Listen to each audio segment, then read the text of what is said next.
Right, 3, 2, 1. We should be live on the recording. Okay, well, tonight for our Friday night Bible study, it ain't quite so night yet.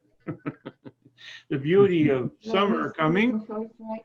Um, we have Mike Waters is going to be presenting the barley, the wheat harvest, and all the information about that. So I will turn it over to Mike Waters. I'd like to remind everyone to keep your mics closed until it is, so you have something to say or whatever. All yours, Mike. Okay, thank you. Yes, here we are between the holy days, and we maybe had the most unusual spring holy days ever on lockdown. I was able to meet with small groups, so I did have some fellowship, but a lot of people had to stay home. And nevertheless, the holy days still have all of their meaning. And so what I thought I'd go through here is the scriptures, just reviewing and then moving forward through and giving a background on the first fruits offerings involved with this time of the year. So it'll be pretty much background information, but it's things that aren't talked about a lot. So I thought it'd be important to do. So the main point is that starting with the first of the first fruits, on the morrow after the Sabbath, we have a festival of first fruits. And we count 7 weeks, we count 50 days. And but the focus is on first fruits. And so we'll go through some scriptures. And I'll use the Young's literal translation because it is more literal. And so picking it up in Leviticus 23, verse 10, it says, "Speak unto the sons of Israel that which you have said to them when you come in unto the land which I am giving you, and have," notice past tense, "have reaped its harvest, and have brought in the sheaf, the beginning of your harvest, unto the priest." And then he has waved the sheaf before Jehovah for your acceptance. On the morrow of the Sabbath does the priest wave it. And you have prepared in the day of your waving the sheaf a lamb, a perfect one, a son of a year, for a burnt offering to Jehovah. And it's present 2/10 deals of flour mixed with oil, a fire offering to Jehovah, a sweet fragrance, and its drink offering wine and 1/4 of the hin. And bread and roasted corn and full ears you do not eat until this same day, until you're bringing in the offering of your God, a statute age enduring to your generations and all your dwellings. So we tend to focus just on the bringing of the sheaf and the waving of the sheaf, but we see there's more to what each farm family needs to do. So, you know, we talked a lot about the Passover lamb with the spring holy days, and we talked about the waving of the sheaf, but we probably didn't talk about the meaning of these burnt offerings. And so I wanted to dwell on this a little bit. So let's break down the passage. When the children of Israel have come into their land and reaped their harvest, then they bring up a sheaf, the first sheaf of their harvest, on the morrow of the Sabbath during the days of unleavened bread. Then they give their sheaf to the priest, and the priest elevates it before Jehovah for your acceptance. Okay, we can get some more details in Deuteronomy. about offering the first of all the fruits. So Deuteronomy 26, verse 1. And it has been when you come into the land which Jehovah your God is giving to you, an inheritance, and you have possessed it and dwelt in it, that you have taken all of the first of all the fruits of which the ground does bring forth out in your land, which Jehovah your God is giving to thee, and has put it in a basket and gone unto the place which Jehovah your God does choose to cause his name to tabernacle there.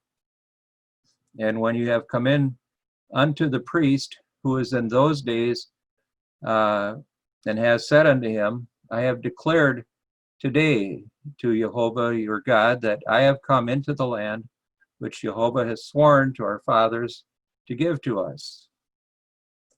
And the priest has taken the basket out of your hand and placed it before the altar of Jehovah your God.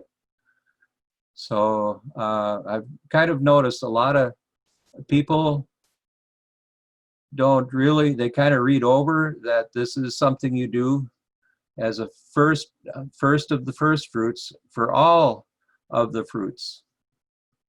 In other words, the wheat, the grapes, whatever you're growing, this is something you do with your first basketful of harvest. And so it's not something that is just done during the morrow after the Sabbath. This is something that's a routine. And a lot of people miss this.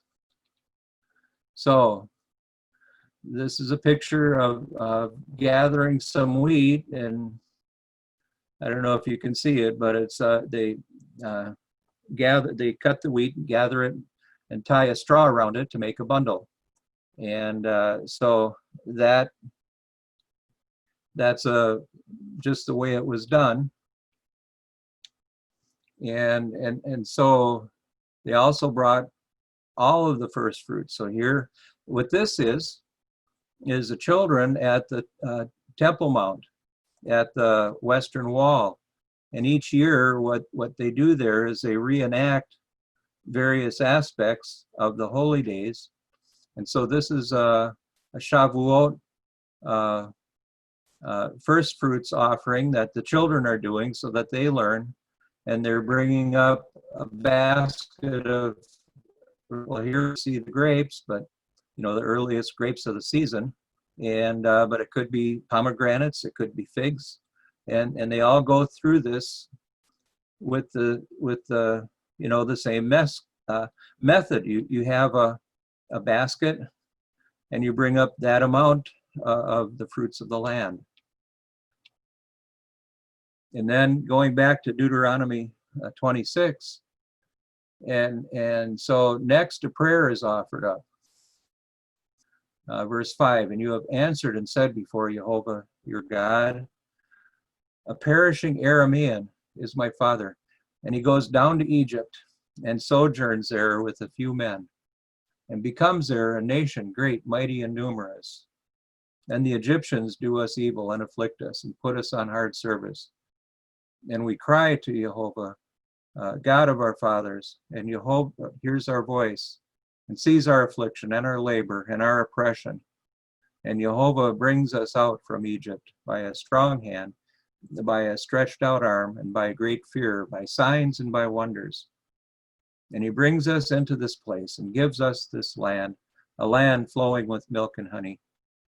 And now, lo, I have brought the first of the first fruits of the ground, which you have given me, O Jehovah, and you have placed it before Jehovah thy God, and bowed thyself before Jehovah thy God, and rejoiced in all the good which Jehovah thy God has given to thee and to thy house, thou and the Levite and the sojourner who is in your midst.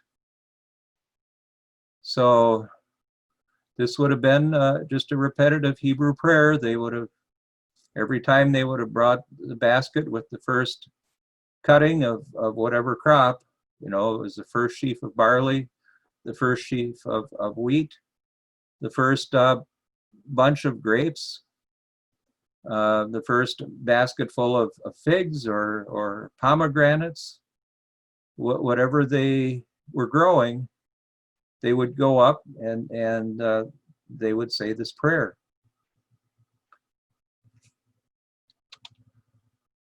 So going back to Leviticus 23. Oh, Alan has a question. Go ahead. Well, more of a comment. You know, when you think about the content of what you just read, the individual presenting those fruits to the priest or to the Levite, he had to say those words kind of in a scripted manner. It was like a recitation to recite those words, because the content of it is so important. You are not to forget where you came from and where you are now in the midst of milk and honey. Understand you were perishing and you were rescued, and now you live in abundance and prosperity. The importance of doing that every year is the importance of the survival of the nation. Yes, the tribe. Yes. Yeah. That impressed upon every man's mind are those facts. Yes. And so what does it mean to you today? Exactly. It's more than just the priest going out and harvesting the first sheaf of barley. I mean, there's just a whole lot more to the first fruits than, you might say, what we've been handed down. We got a pretty sterile version of this, even if we did study it, if we ever did study it. But this is what actually happened. And they reenact this in Jerusalem to teach the children, like you're saying. They'll do the same thing. They'll bring up their basket of fruit and they'll recite. And so they're teaching their children. Don, did you have something, a comment to add? No, I was just waving to John Leach there. Oh, awesome. Yeah, we were having trouble getting this computer going, but we finally got it going. Mike, I would just like a comment here. In the Greek text, it says the moral of the first day, she'll lift it up. And that's the text that's quoted in the New Testament all the time. Yes, in the Greek text, that's a very interesting point, and I'll be going through that a little later, and I'll bring that up. I have that point as a part of this study. So it's a few slides down, and I can, knowing that there's a question, I can make a comparison. And let me see. I also have my, if you have the New Testament, I also have my Aramaic New Testament to cross-reference. And, but yes, there is a difference between the Hebrew language and the Greek language on that very point. And so, hang on a few more slides.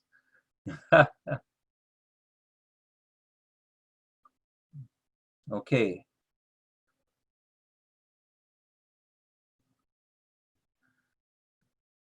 Okay. Okay, I think I need to go back to Leviticus 23 here, verse 11. Then he has waved the sheaf before Jehovah for your acceptance on the morrow of the Sabbath. Does the priest wave it? And you have prepared it in the day of your waving, the sheaf of a lamb, a perfect one, the son of a year for a burnt offering. So I just wanted to kind of bring it up there and go forward, that a part of the first fruit ceremony included a burnt offering. And that's something we bypass. So going on, details about the burnt offerings are found in Leviticus. So this is just a review of what a burnt offering is. And Jehovah called unto Moses and speak to him out of the tent of meeting. See, that's another point a lot of people miss, is that there was a meeting between Moses and Jehovah out of the tent of meeting.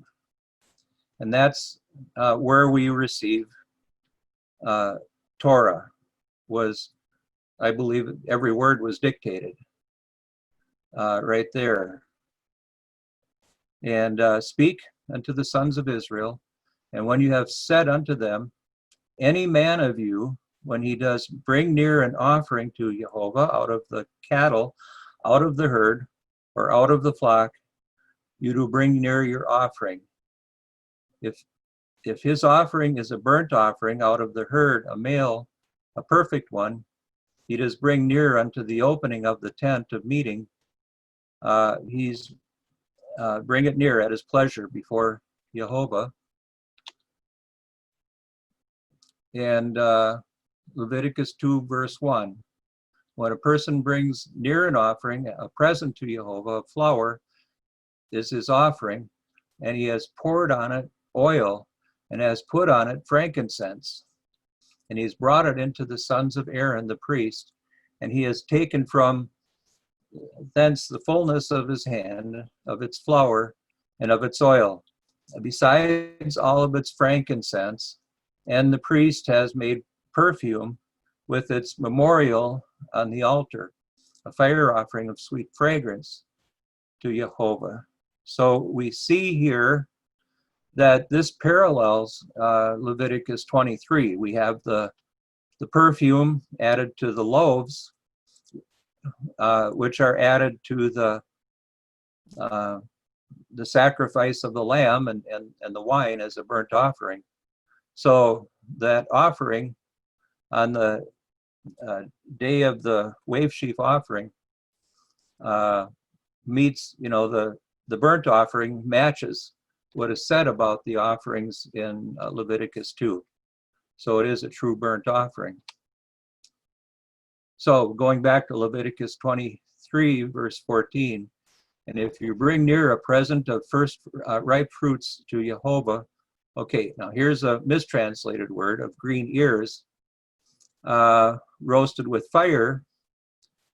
And I'll give a explanation of this too, but just note green ears is a mistranslation in the King James English, which has been repeated in the other English translations, and I'll talk about that a little later.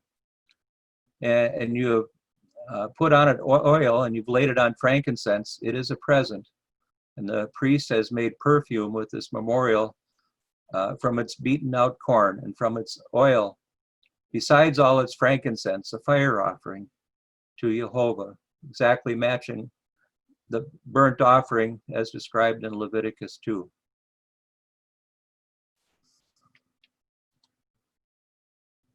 Okay, and we can go to Numbers, get a little more information.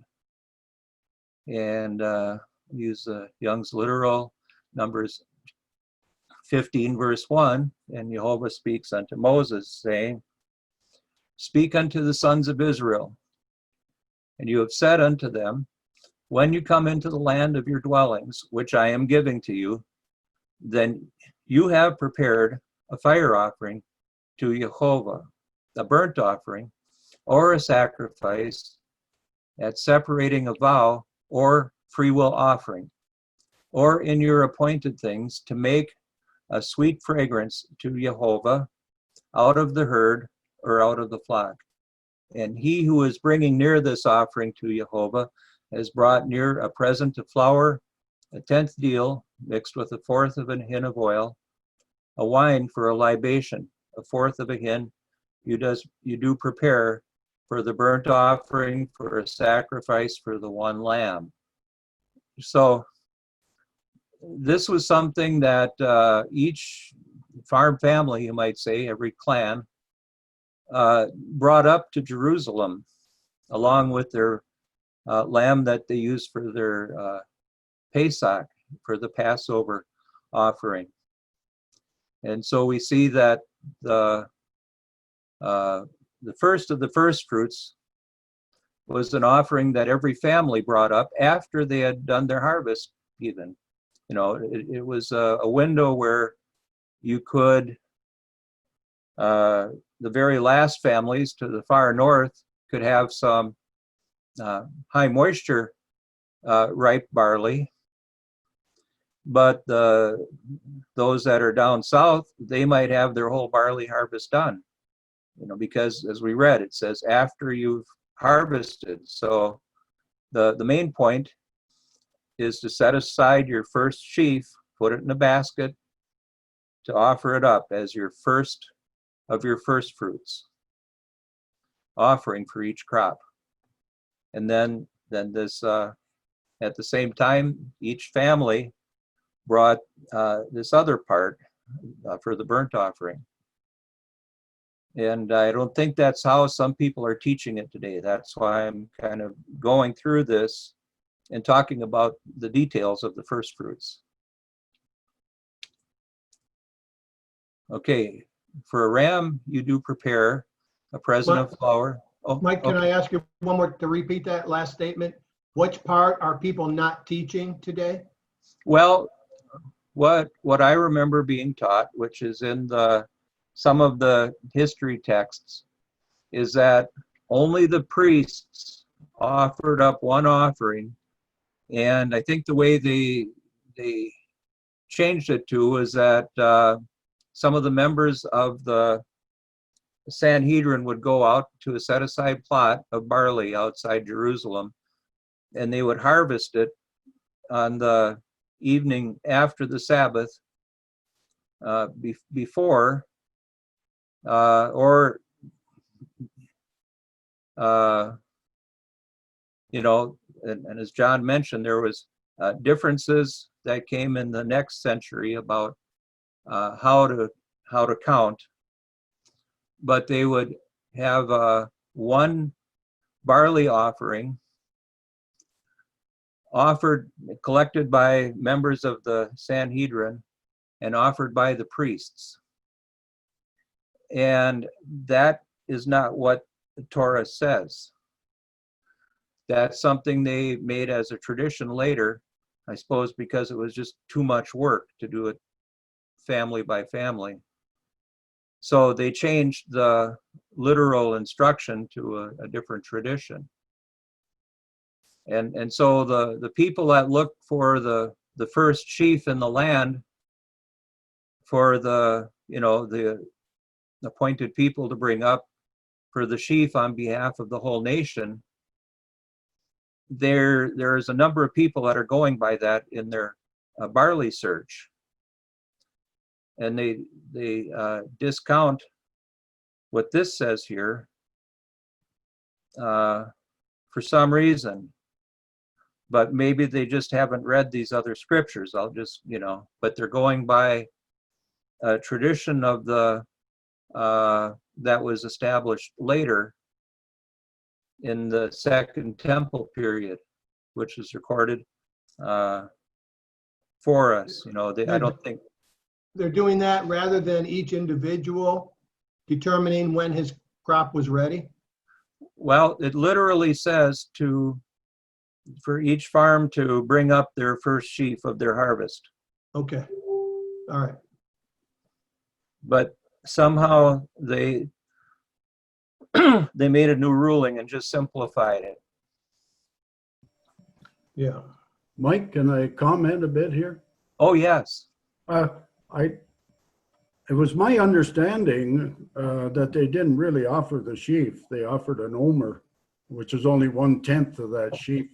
Oh, okay, very good. A couple more slides, and I have the Hebrew definition.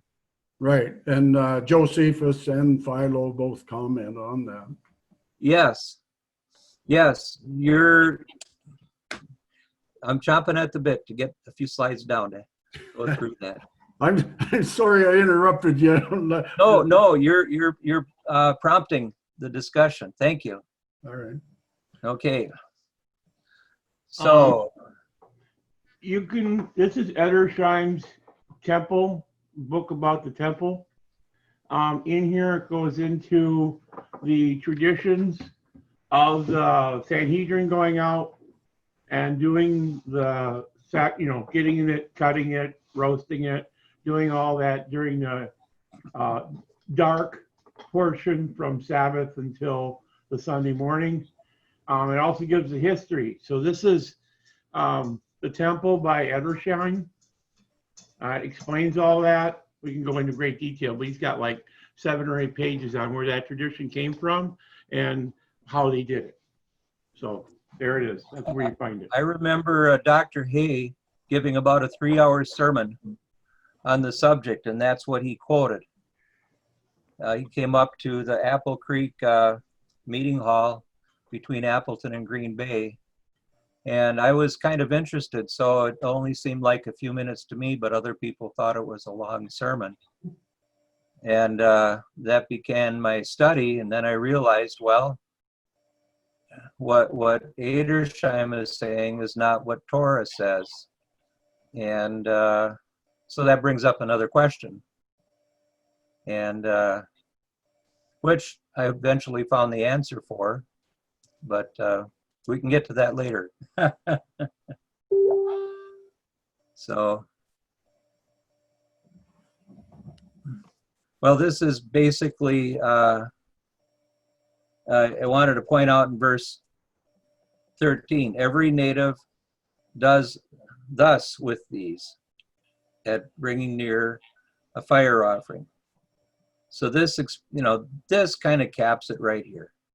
I could repeat the whole thing again, but this kind of caps it, that every native is to bring forward their first of their first fruits offering. It's not something done by the Sanhedrin and by the priests. So I'll just skip a lot of reading over and go to the next. Okay, I'll bring up Deuteronomy 16, verse 8. 6 days do you eat unleavened things, and on the 7th day is a restraint to Jehovah your God. You do no work.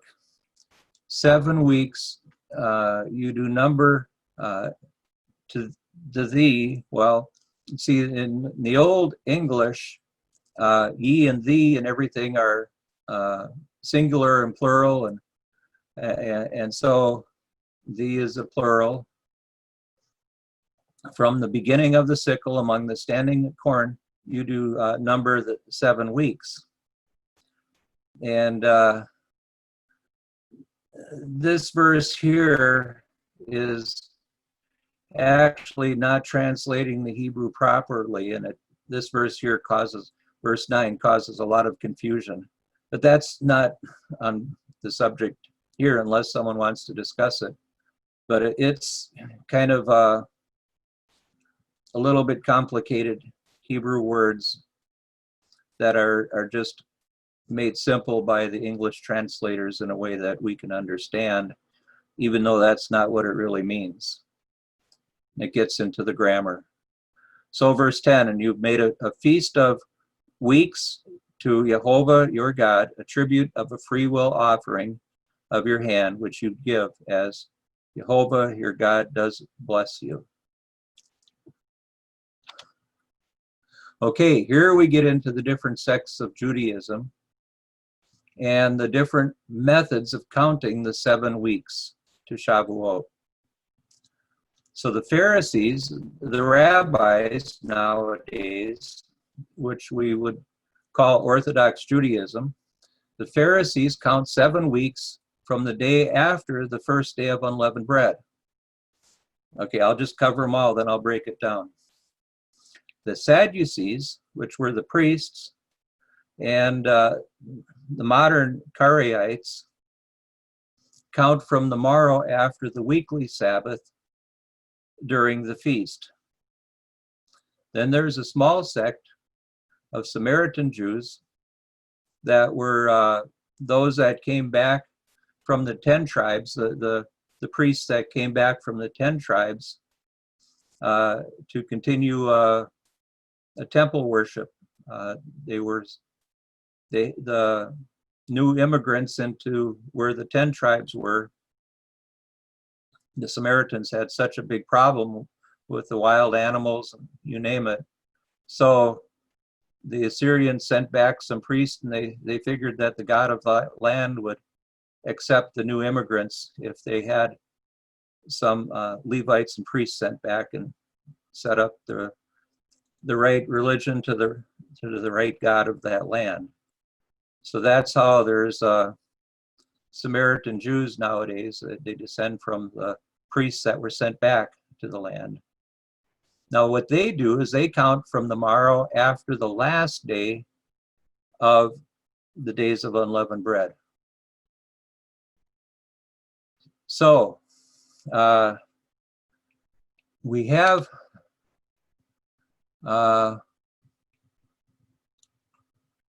okay, you have the 7 weeks, and so the Leviticus, basically it tells us, the only thing it tells us is that there should be, that no new barley was to be eaten until the offering was given on the morrow after the Sabbath. So how do we calculate this? So we let the Bible interpret the Bible and try to let it explain itself instead of us coming up with something. So we go to the example given. Oh, okay, Alan. Yeah, well, that would mean then on the first day of unleavened bread, they would be making the unleavened bread with the old stock. Right. And on the last day of unleavened bread, they could actually make it with the new stock. Well, it's on the, when they do the wave sheaf offering, the morrow after the Sabbath. Right, but the last day of unleavened bread could be made with new stock of grain. Oh yeah. All So it could be depending. old stock in the beginning of unleavened bread and new stock at the end. You're just setting me up. Thank you. All right. Yeah. Because here we have an example in Joshua 5 verse 10, and it says the children of Israel encamped in Gilgal, and they kept the Pesach, the Passover, on the 14th day of the month at even in the plains of Jericho. So here we have the very first Passover, the year that they've entered the land. And they did eat of the old corn of the land on and now, oh, I should have inserted in here. And this is where Don can help. I asked Don if he would keep the Bible Works handy, but it says they did eat of the old corn. That is an actual mistranslation. And if we could bring that up and look at the Hebrew and the Greek and look at the different English translations on this. Hang on a second here. I gotta get it up. And why do I what? Yeah, I like how Kenneth Omick always, he called the King James translators the James boys, like the gang, you know, like what nefarious thing are they doing next?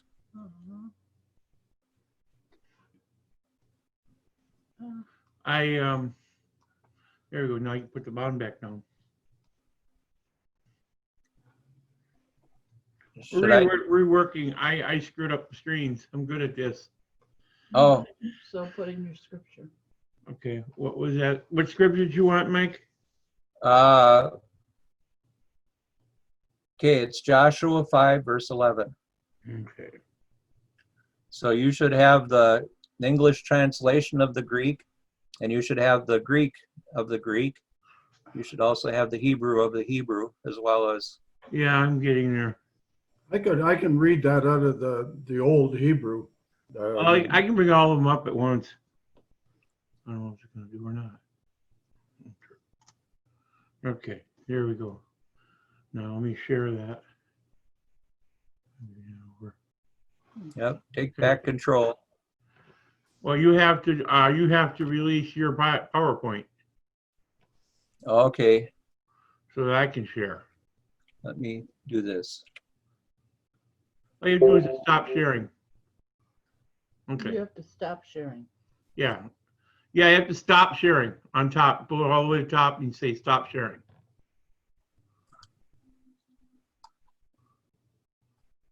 Okay, There we go. Now I can share.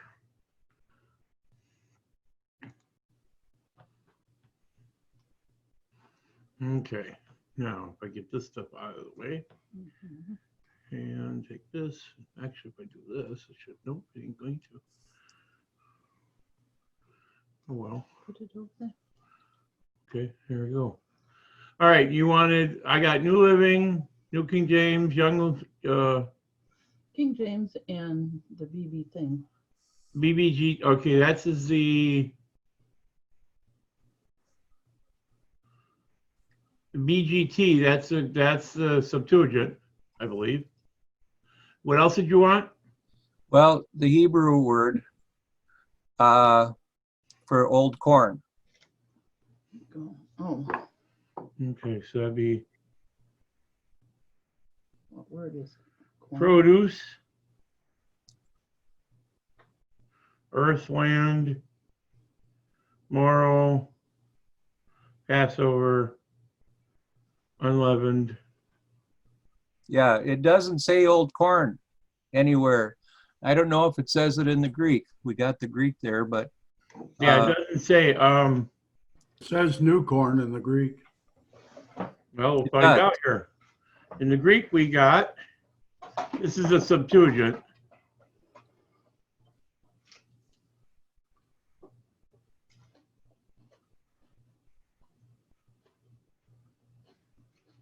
Grain, wheat. Can everybody see that? Is everyone seeing this? oh, I got my nose right up to it. Is it too small? Yeah, could you expand it a little or no? Here, Peggy.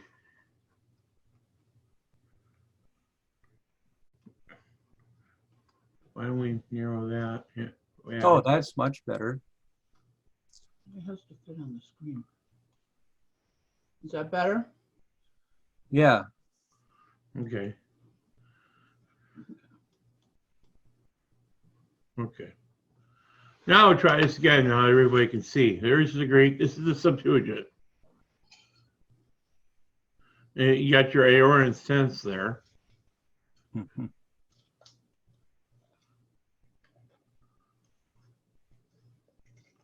Okay, there's grain, wheat, yeah,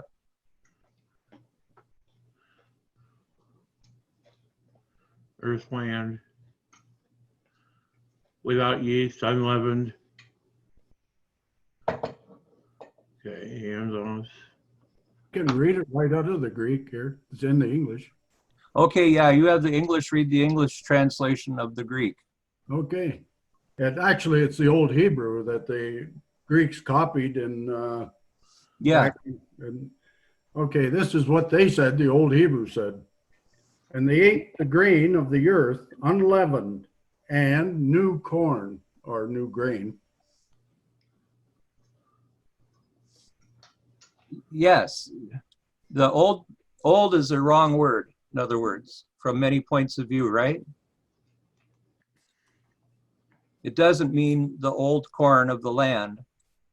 They were eating the new corn on the morrow after the Passover, in this case. Yeah, that would be the 16th of Abib. No, what's the day after the 14th? Well, that word, and they kept the Passover on the 14th. That word's asah, and that means prepared.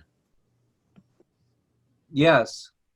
So, They prepared it on the 14th, and they ate it on the beginning of the 15th.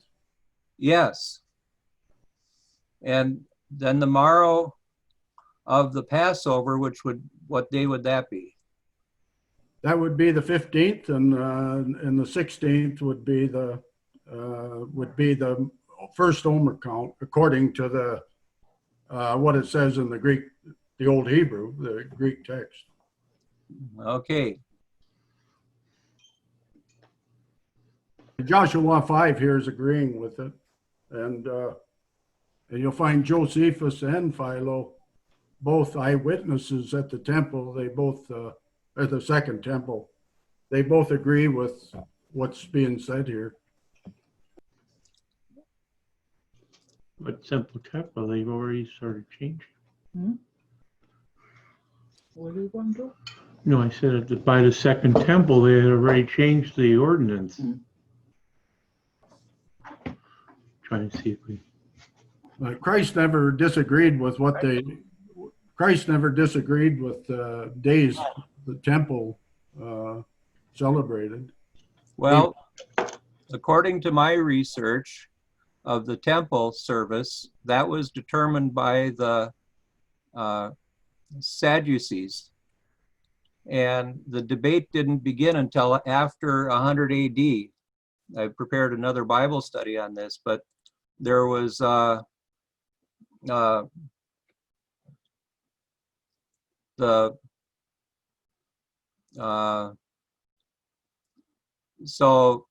the Jews themselves debated this, but they didn't come to, as Orthodox, they didn't come to a conclusion until close to 200 AD.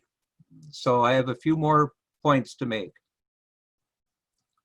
So, but what I wanted Don to bring up was to show that it wasn't the old corn that they were eating on the first of the first fruits day. They were eating their new corn, their new barley. The old corn wasn't right. So I'll take back control if I can. Am I able? Okay.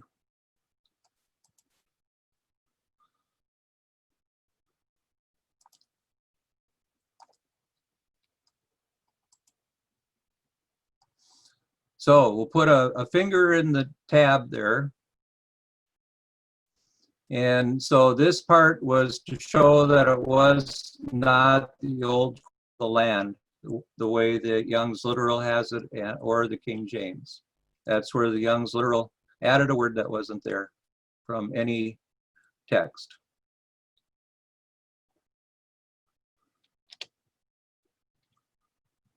Okay, let's see. I need to go down here and push this button. Hey, Mike, where it says parched corn in verse 11, it says parched corn. What was the purpose of parching the corn? Was that not for extended storage purposes? Okay. What, like I was saying, not everybody's barley was all the way dried ripe. And I have some photos a little later, but their procedure that they did was they cut the barley while it had moisture in it.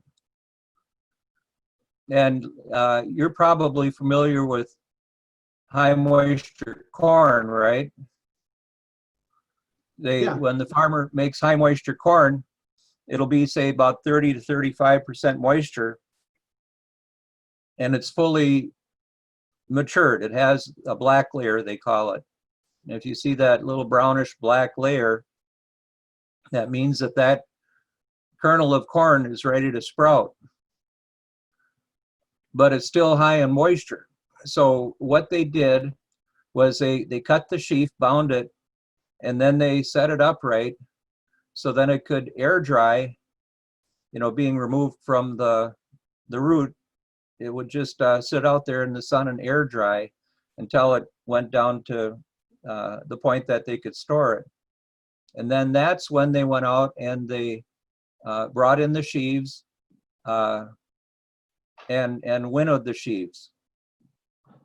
So all of the barley was cut while it was high moisture. So if you needed to get down and, you just got some ripe barley that wasn't dry, you could take it down in the high moisture state and then parch it to make the flour. But that's when the other mistranslation is green ears. The barley wasn't aviv until it was fully ripe, ready to produce a seed, but just still high moisture. So aviv doesn't mean a green ear, it means a ripe ear of barley, just not fully dry. And that's what they were to look for, is barley that could be parched and made into flour.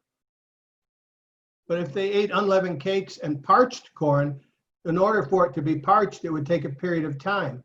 We know they were in the land of Moab for quite a while before they went across the Jordan. So they could have had parched corn from the previous season. Yeah, they took the land for 2.5 tribes the year before, so they had their own grain that they grew. Right, and so here it says that they're using parched corn, which Yeah. means it's not the new cut stuff. Oh no, that's the new cut stuff, because that's why it's still high moisture. Otherwise, it would be dry if it was old. But if it's parched, it's already dried out. You can't do that in one day. Oh yeah, it's just a few hours. Oh, okay. Yeah, it's just All a right. matter of putting it on the stone. If they're baking on a stone, putting it on the stone, and it's like making popcorn, just that quick. Okay, thank you. In fact, that's a little delicacy because there's still a little bit of sugar in it, and so it's a little sweeter. It's not all converted to starch yet, so that's like a little bit of candy if you can get some parched barley.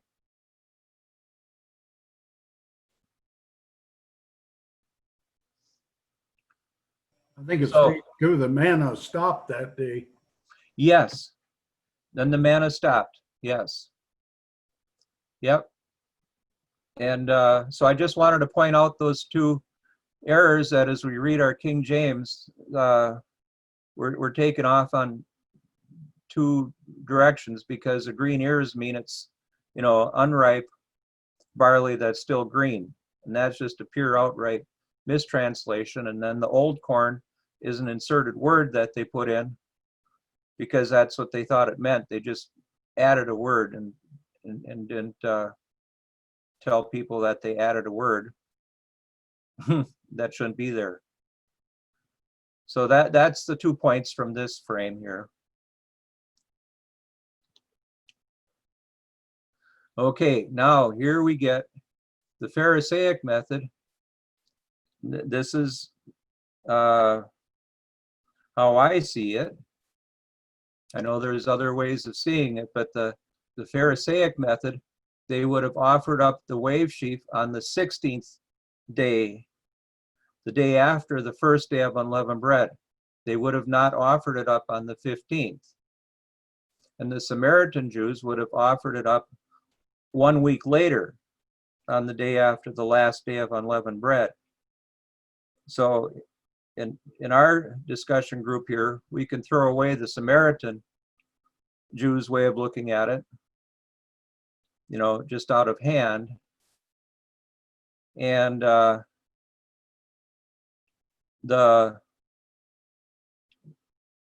then we're down to, does the morrow after Passover, is it the 15th day or the 16th day? So I think that's where what we're looking at it. Now, how the Karaites observe the first of the first fruits offering, how they interpret it, is they offer it on the morrow after the weekly Sabbath during the days of unleavened bread, which is, if you actually do the calendar study, it's exactly how it's listed here. The preparation, the killing of the Passover lamb would have been on the weekly Sabbath in this account. And so the 14th day would have been a weekly Sabbath, and the 15th would have been the first day of the week, the morrow after the weekly Sabbath. And this is where we get into the Hebrew versus the Greek, because the Greek translates two Hebrew words into one Greek word. And I didn't break that down, but we could actually look it up. But in the Hebrew, when in Leviticus 23, and it's using the word Shabbat, which is a noun. So Don, you can see if we've talked about this before, but Shabbat is a noun, because it's the Sabbath day. And when it talks about the Shabbaton in the Hebrew, that's a verb. So the Greeks did not distinguish between Sabbath, the noun, and Sabbath, the verb, because Shabbaton is also translated as resting. What do you do on Shabbat? You Shabbaton, you rest. And so we've done other studies, which would be a whole nother study, about how the only Shabbat of the holy days, which is a Shabbat like the weekly Sabbath, is the Day of Atonement. And that's why there was allowed the food preparation, the setup, all those things were allowed on the first day of unleavened bread, the last day of unleavened bread, Pentecost, Shavuot. Feast of Trumpets is not a noun Shabbat, it's a verb Shabbat. And the first day of the Feast of Tabernacles is a verb Shabbat, or Shabbaton, not Shabbat. And so that is actually a whole nother study, but in the Hebrew, the morrow after the weekly Sabbath would always be on the first day of the week. And that's how the Karaites observe it, as did the Temple period Sadducees. But then after 150 AD sometime, the rabbis changed it to doing it the morrow after the first day of unleavened bread. And everybody agreed, including the former Sadducees that were Orthodox. So that's my best knowledge. But so that's how we know that at the Jordan River there, when Joshua had the first feast of Passover, the preparing of the Passover on the 14th day of the month was a weekly Sabbath based upon the Hebrew, which the Greek language does not distinguish between the noun Shabbat, ending with a tav, and Shabbaton, ending with a nun. If you look it up in the Hebrew dictionary, Shabbaton is a verb. And there's another word that follows that exact same grammar, and that is Yeshua. Yeshua, the name, is a noun. Okay, and it doesn't have the hey at the end. That's how you know that it's a verb in the feminine form, not the noun in the male form. So Yeshua, just ending with the ayin, would be if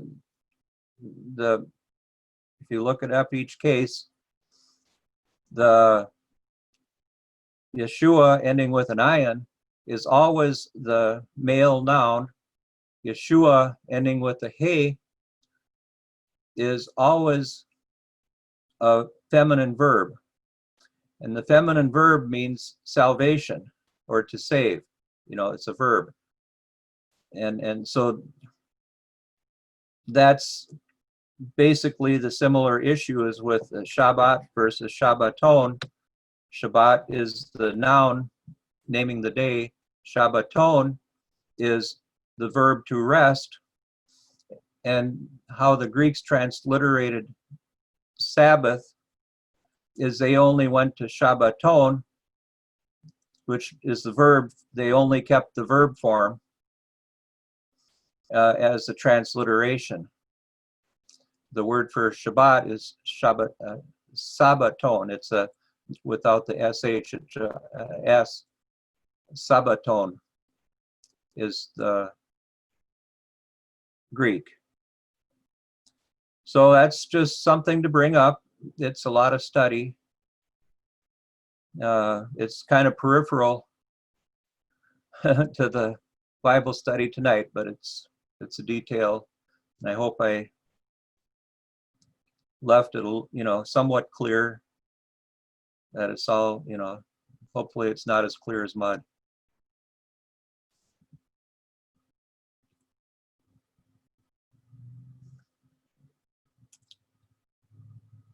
Oh, then I'll go to the next. Okay, so Leviticus 23:15, and you have numbered to you from the morrow of the Shabbat, the weekly Sabbath, from the day of your bringing in the sheaf of the wave offering. There are 7 perfect, which actually complete is the better word for translating. That's why I put it in there. 7 complete Shabbats, not Shabbatons, and not Shavua, which would be the word in Hebrew for week. And okay, verse 16. So unto the morrow of the 7th Shabbat, you do number 50 days, and you have brought near a new present to Jehovah. Out of your dwellings you bring in bread of a wave offering, 2 loaves, 2/10 of deals of flour, with yeast they are baken, first fruits to Jehovah. So then we're getting into the observing of Shavuot. So that's not necessarily part of this study. This study is just to bring out a few details that maybe a lot of people don't think about.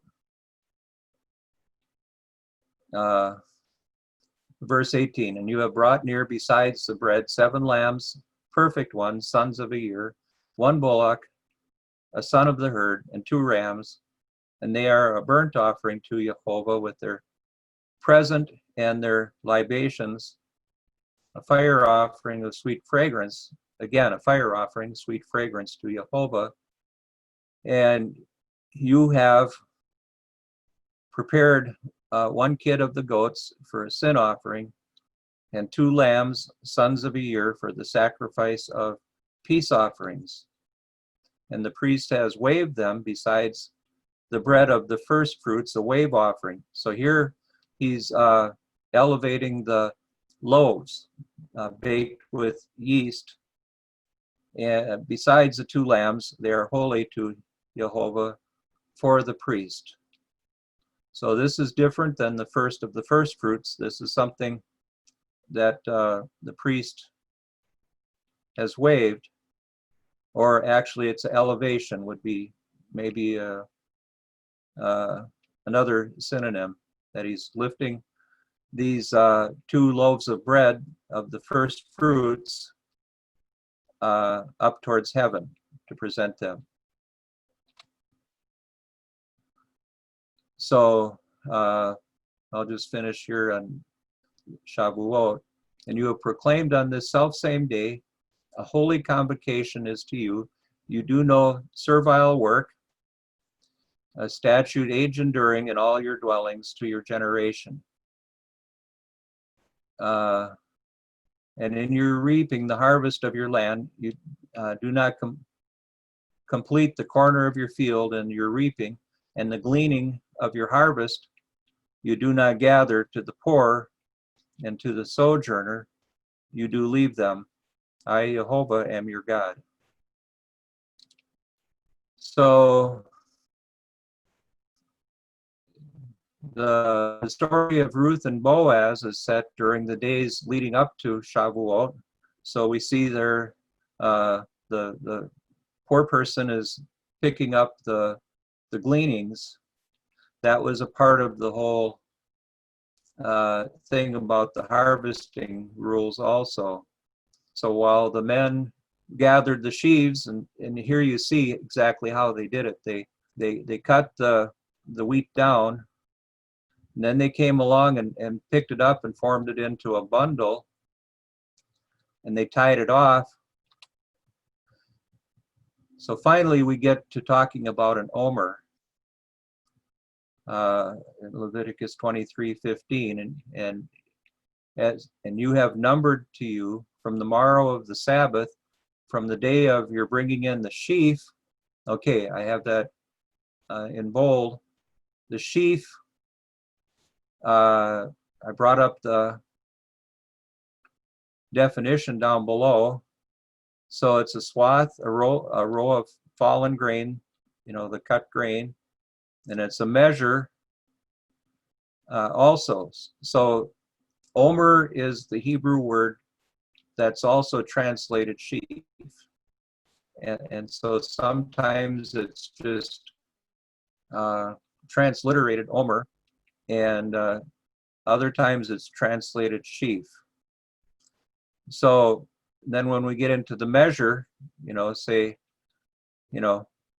if you're just bundling up grain, it's not going to be a specific measure. So if you're wanting to do the measure, it's 1/10 of an ephah to make a precise Omer, a precise bundle of, a precise sheaf. So as to what John was saying, yes, there's a weight amount as well as that it was the sheaf picked up and at random weights. I think Ebershine goes into that in quite detail, and Don was saying he don't know where he got it from, but he got it from Josephus. And Yeah. and Josephus, he was contemporary with the Second Temple, and maybe with some of the apostles, but Philo, he was contemporary with Christ. Yes. And they both they mentioned what was done with the sheaf. They brought in the sheaf, and you'll see that a lamb went with this sheaf or Omer. Mm-hmm. But the sheaf, they would take that grain and they would thresh it out. Yes. And then they throw it up in the wind to get rid of the chaff. Yes. But you can see that's exactly describing the called out people. We're threshed out, and we got to endure all the winds of doctrine, right? Yes. And then they put it in a big pan. You can read all this in Josephus. They put it in a big pan with a lot of holes in it, and they would make sure that the fire touched each grain. And we got to go through all kind of fiery trials. Yes. There's a lot of people that think this Omer or sheaf represents the Messiah, but the Messiah, I would say, was the lamb that went with it. And the Omer is made up of hundreds and hundreds of separate grains, heads of grains, the seed. Well, after they put it over the fire, they started to put it through sieves, and they'd keep going through sieves until it was like water. They weren't individual grains anymore. Well, you'll see that when you're talking about the called out people, if you take the Messiah's prayer in John 17, I believe, he prays that they become one as he and the Father are one. But to top it off, they only took 1/10 of that grain that went through the sieves and parched it, and the rest was deemed just for common use, and only 1/10 was used for the Omer to be weighed. Well, it's hard for me to believe that 90% of the Messiah is not worthy to be used and weighed at the temple. But if you take the called out people, many are called, but what? Few are chosen.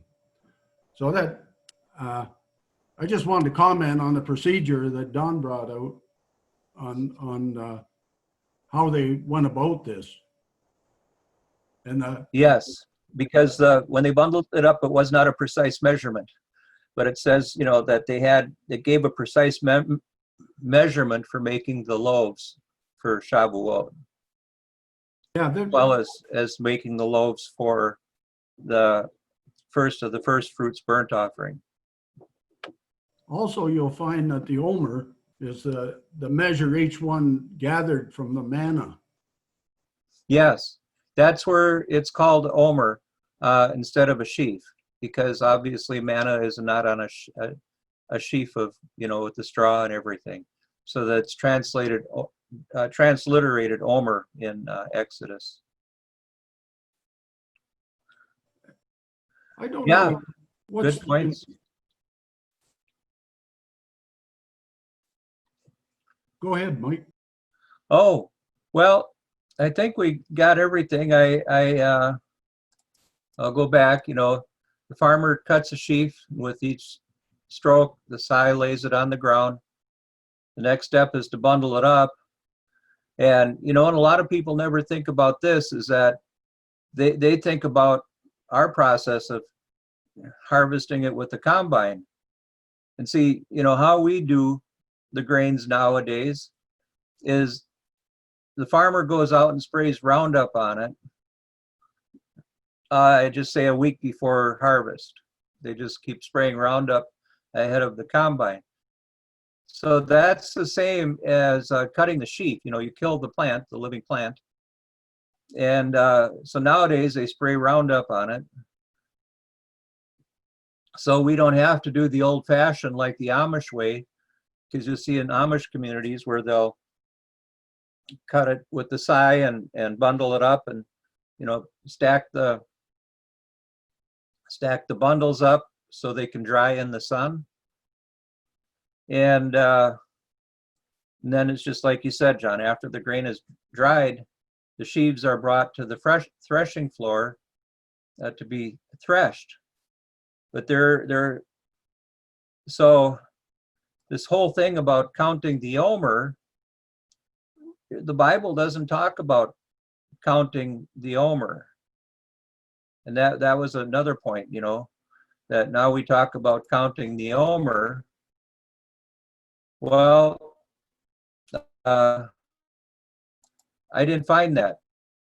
The counting of the Omer is a part of the tithing system. So the details about the Shavuot order of sacrifices and offerings and everything, we're told to count the days, and we're told to count the weeks. It never says count the Omer. But now that is something that you would do to know how to give your 10%. And so that's a whole separate Bible study, you know, about how they did tithing back in the times of the judges. But the counting of the Omer is not part of the Shavuot instructions. But, you know, we'll use that term. And because, you know, as John brought out the details, the Omer is a specific measure, and to get that specific measure, you took the total amount of grain in the sheaf, and you weighed out the grain part as you were, you know, after you do the winnowing. And so the people that are counting the Omer, I think it's a good thing to have a devotional each day as you're counting the 50 days. Not saying that that's wrong, but you won't find that in the Bible. But here's my main point is the Messiah was the first fruits. And after this, those who are at the Messiah's, at his arrival. So at the point John made about the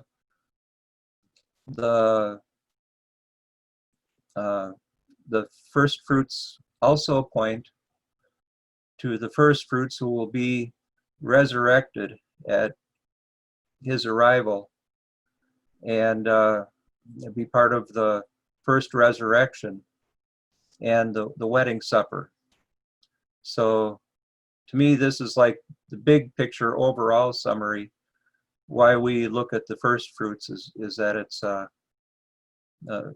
Messiah was the first of the first fruits, and that's another study of itself to go through it. The one, the single one first fruit, and then those who are in we call the church. 1 Corinthians 15 talks about at the resurrection, at the last trump. Those are first fruits also, all of the saints. So that's what I have for you. And I can open it up to questions again. I wonder if we could apply this to Crucifixion Week, Mike. I don't know where everybody else is on this. I know Rome, they think he was crucified on Friday. And I met some people not too long ago, they thought Thursday, but it was my opinion, and I think a lot of other people, he was crucified on a Wednesday afternoon. I don't know what the rest of you think. Well, that's a whole study of itself, but there you go through and collate the Gospels. And there you find that there was again, this would be a study that I didn't do before preparing for this. But I triangulate between the Aramaic and the Greek and the Hebrew. I find that kind of helps me, have a three-legged stool. And but we know, and there we had a discussion which I wasn't able to be a part of, but one of the discussions during the days of unleavened bread, there are people who believe that Yeshua was crucified on the evening beginning the 14th day of the first month. And there are those who believe that he was crucified on the first day of unleavened bread. And my conclusion is that he was crucified at the very same time that the nation was crucifying their lambs to be eaten in the evening, on the evening before the 15th, the first day of unleavened bread. So that's my understanding. So first, you'd have to have a consensus on which day he was actually crucified according to the Hebrew calendar. But then you have that they, kept the first day of unleavened bread, and then the ladies bought spices on the day after, and they went out and prepared spices. And then there was the weekly Sabbath. And then Yeshua was resurrected precisely, and this is what Dr. Hay went through. He was resurrected precisely at sunset of the weekly Sabbath as just as the first day of the week, according to Hebrew reckoning, began. So there, so according to that, he would have been on the 14th, 15th, 16th, he would have been crucified on the afternoon of the 14th day of the first month on the Hebrew calendar, and resurrected at 3 days and 3 nights exactly later. Not at sunrise of the first day of the week, but at sunset of the first day of the week. So that's my understanding, but we can get a three-way argument just within the people we fellowship with about that. So I don't know what you see, John. I would agree with that, Mike. I would agree he died on the same time as the Passover lambs. Yes. And as you pointed out, I think that would be a Wednesday afternoon. Yes. And Thursday would be the first high day, and then Friday would be the first Omer count, according to the Old Hebrew Bible. But according to the Pharisees, or the Sadducees, or the Karaites, their Omer count wouldn't come till Sunday, right? Right. With 3 days and 3 nights in between. Yes. So if you take, if the first Omer count was on Friday, that would make the first day of the week would be the third Omer count for the Old Hebrew Bible. So, but if you take the two men on the road to Emmaus, they made a statement that kind of puzzled a lot of people. It was the first day of the week. They were walking up there, and they told them they were walking with the Messiah, and they didn't know it. They made a statement to him. They said that what the priests and all that had done to the Messiah, they flogged him and crucified him and all that. And that would have been on a Wednesday. But here, they claim that this first day of the week had the significance of being the third day. Well, if you look on the Hebrew calendar, that's the third day of the Omer count. And if you're a Sadducee, that would be the first day of the Omer count. So that, by the way, if you take the day after the Sabbath, I'd say 85% of the time that's Easter Sunday. You start. Yes. Well, that's 100% of the time. Yeah, and you end up celebrating the same day as the Rome celebrates Whit Sunday. So. Yes, it's a whole another study of itself, but I would just ask if you would look at the Hebrew words Shabbat versus Shabbaton, and look through that, because that is the Old Hebrew. It has a noun form and a verb form, which is only one word in the Greek.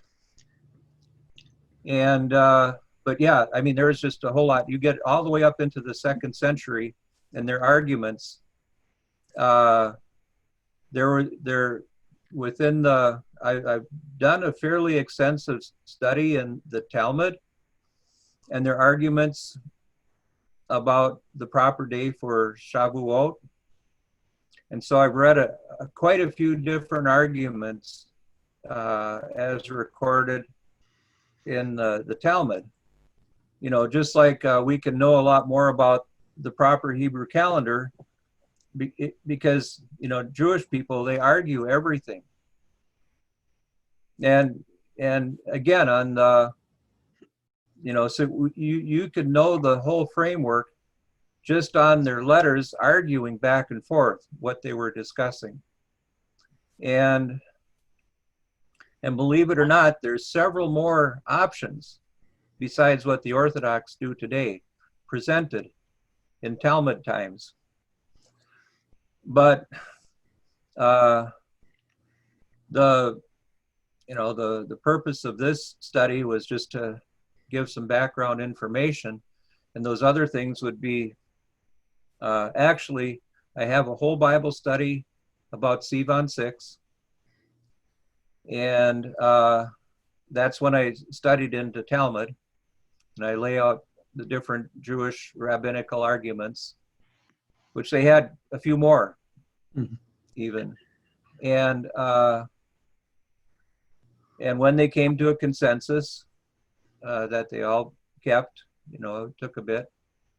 And but then when you get into, say, the second century, the arguments between what became the Catholic Church, the Egyptian bishop and the Roman bishop, as opposed to the Asian bishops who were following right in the pattern of the Apostle John, and their arguments back and forth. And so basically the Roman bishop Victor was a very strong believer that Christians should not observe the death of Christ. We should only observe his resurrection, which was a Sunday. And so, I mean, there's just a whole lot. So it'd be beyond the scope to go through everything tonight. I mean, one of the things that I deal with this all the time, I work for a very Catholic family. And I just, they're like, well, you're doing Easter. And I'm like, no, I don't do Easter. You're doing a sunrise service. You're observing him rising with the sun, the sunrise service. He was already risen long before sunrise. And that's where I leave it. It's the same day, but they're saying, oh, he's the rising sun, which we know is, or many of us sitting here know, that's, of course, everybody always kept, the day always began at midnight all the way back to Adam and Eve, right? That's what a lot of people think. Right. Well, amongst us, it's very, to me, I don't have a problem with it being on Easter. Well, that's Resurrection Day. No matter how you figure it, it's just, that day didn't begin at midnight, or it didn't begin at sunrise, it began at sunset. Both right. in the I'm Greek just calendar. bringing up the fact to them that Mary Magdalene went to the grave, Yes. and the grave was empty. He was already risen long before the sunrise. Yeah. So just bring up that point. You don't have to get in anyone's face or anything. You just, this is what I believe, and I understand what you're doing. And, it's easier to discuss with somebody when you're not clubbing them over the head. I'm at the ultimate knowledge. The other point is that the early church in, the seven church route in Asia, they all kept Resurrection Day also. All Jews kept Resurrection Day at that point.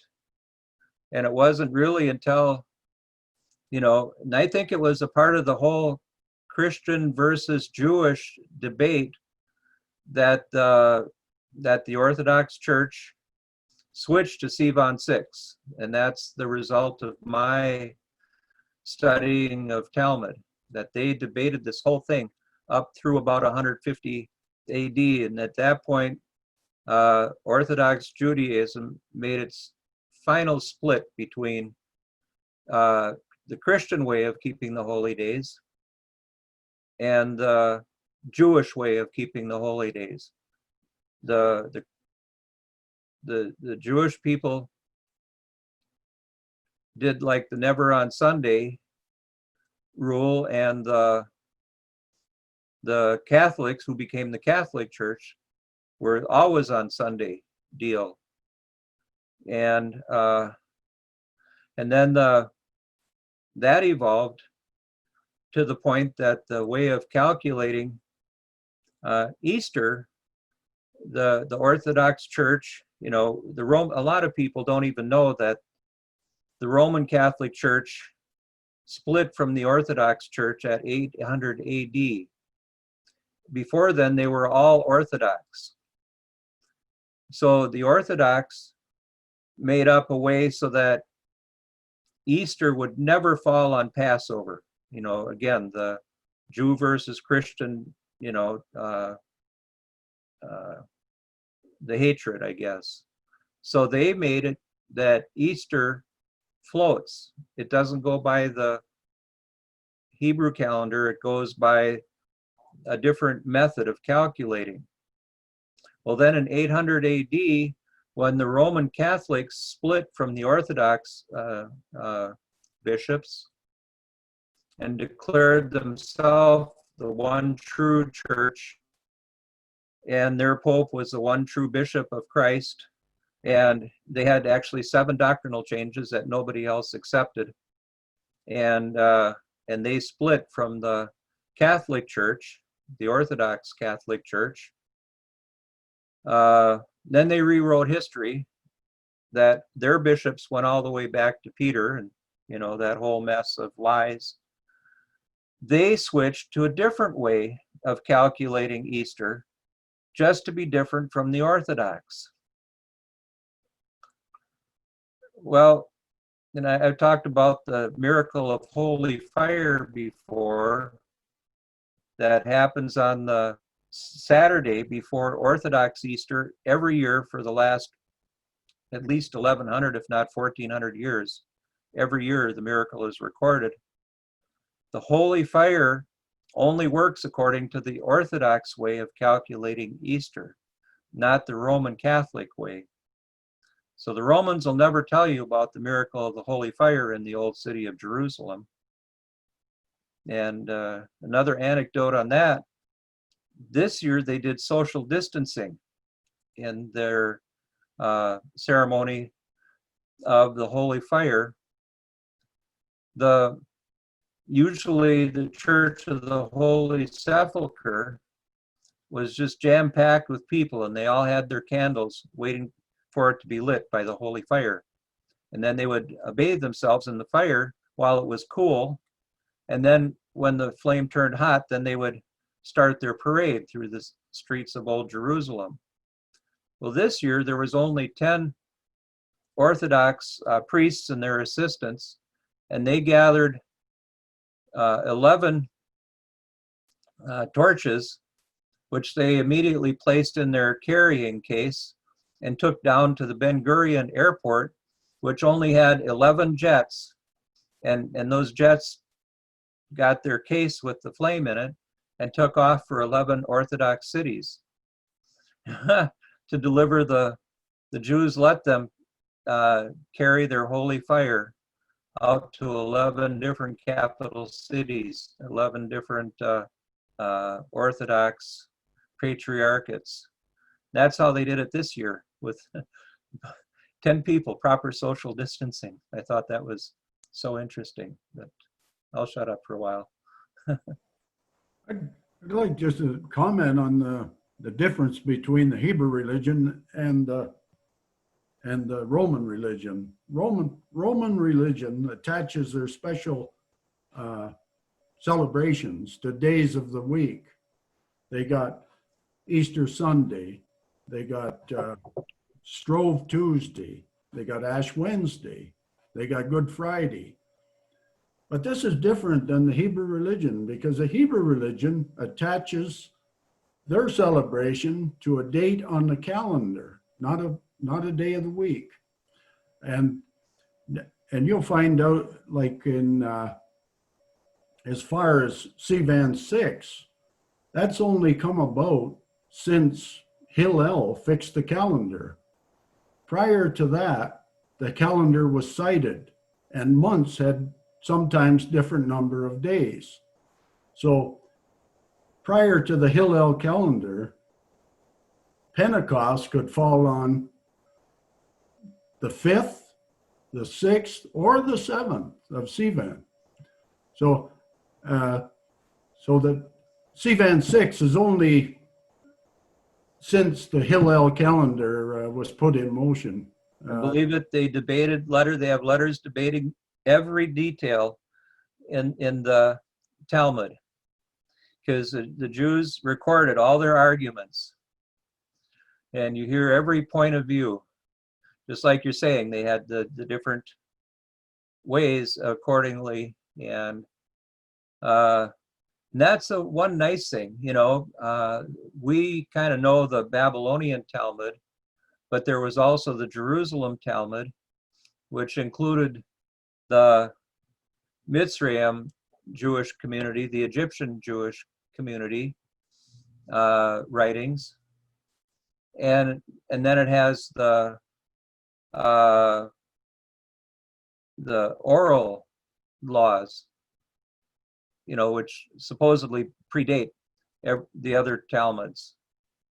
So you got the Mishnah, and that was completed, sometime between 100 and 200 AD, when they wrote it down. The prince wrote it down. And so much of this we can find if we take the time to read the endless volumes of the Talmud. Just like John is saying, it wasn't a fixed deal. And so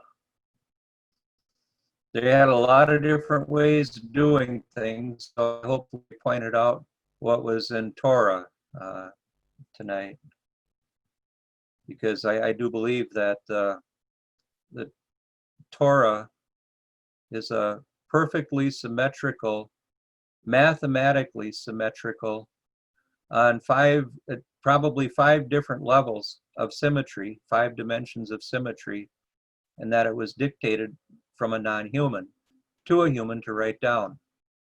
And so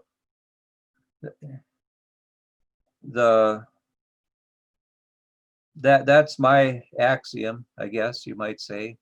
So I look for all the different dimensions of midrash and numerology, and all the different, the number codes would be the numerology. There's different levels of midrash. And that they're all perfectly symmetrical at all levels of analysis. So I believe Torah was dictated by Yeshua to Moses. No Moses opinions in Torah. That's my opinion. I think the Jewish religion, I just go by, I use the old Hebrew Bible. I don't trust the translation from the later Masoretic text.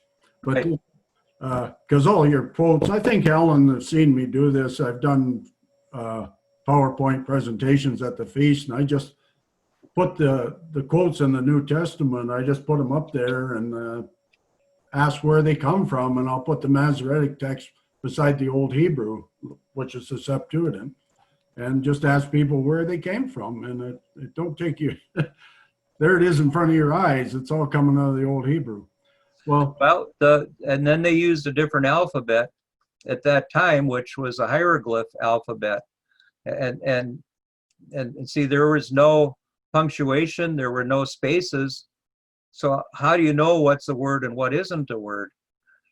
Say, if you look at Nephesh, and if you just look at the character, and I guess the last time I really went through a study, just looking at the pictograph, is when it says to afflict your soul. So if you look at the phrase afflict your soul in the ancient Paleo Hebrew, you see it all, it's all in characters, because the Nephesh is Nun, is the first letter. That's a seed. And then you got the the pay, and that's your mouth. That's in the picture of a mouth, and then the shva is the teeth. And so the better way to understand soul is appetite from the Paleo Hebrew. And so it's obvious it's talking about fasting because you afflict your appetite, your mouth and your teeth. It's right. It's a picture in Paleo Hebrew.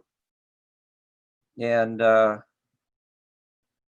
so, and the Samaritans Torah scrolls are in the Paleo, so that's available. You can get the Samaritan Torah scrolls study, and that there's only a couple differences between that and the Hebrew, the Jewish Old Testament. And those have stories behind them too, why they're different, because they named the only place to meet is in the land of Ephraim. And they believe the Jewish temple was totally inappropriate. But that again, if you count out the characters, I believe those are added characters. Well, I think the Jewish people, they've retranslated the word Torah. Torah means instruction. So, but they've that's a definition according to the Jewish people.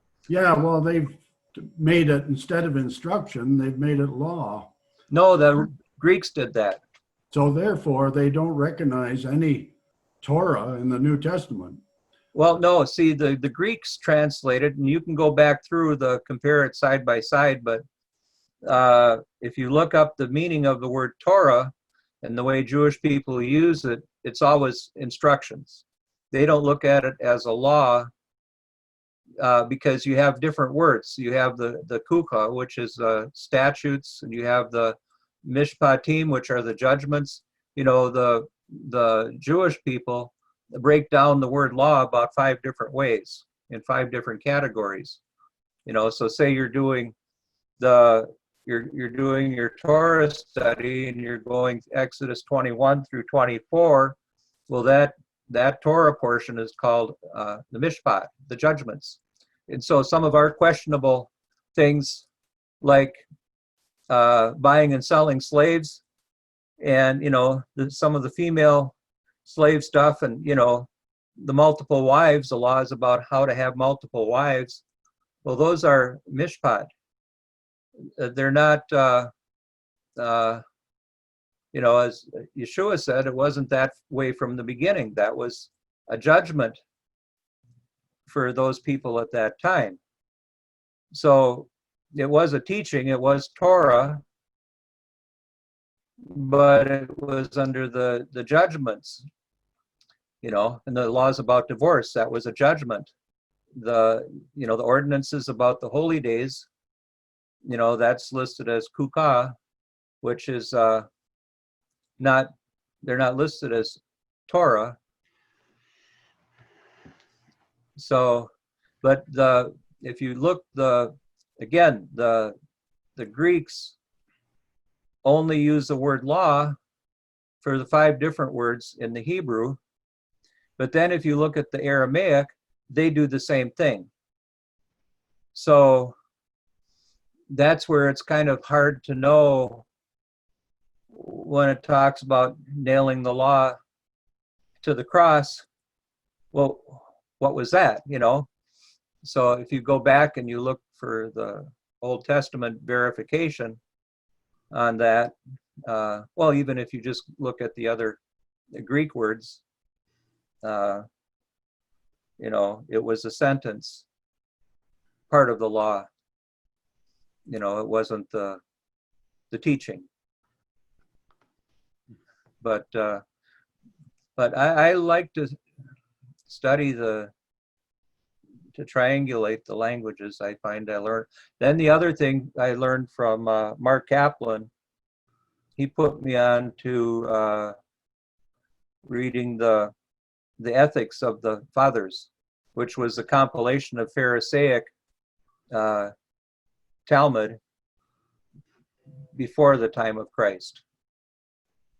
And a lot of the discussion in the epistles is discussing the ethics of the fathers versus Tanakh. And so I made that triangulation also. Mhm. But yeah, I know I could talk to you hours and hours, and you could bring up references I don't know, and I mean, it would be all fruitful conversation. Mhm. Do you have any more PowerPoint, Mike? Nope, that was the, Okay, you can stop sharing then if you want. yes, I will obey. Well, no, every now and then you get a gerbil. And I'm just wondering. Yeah. No, I'm just teasing. Top center. Top center, stop share. There we go. Now we see everyone larger than life. Yeah, good. So, any other questions or discussion on the topic? I see there's a chat message. Yeah, I was telling you to stop sharing. Now that didn't show up on my, when I had my screen. Yeah, I guess you just have to butt in. Mhm. Yeah. Well, I hope it wasn't too boring with all those details. See all of this.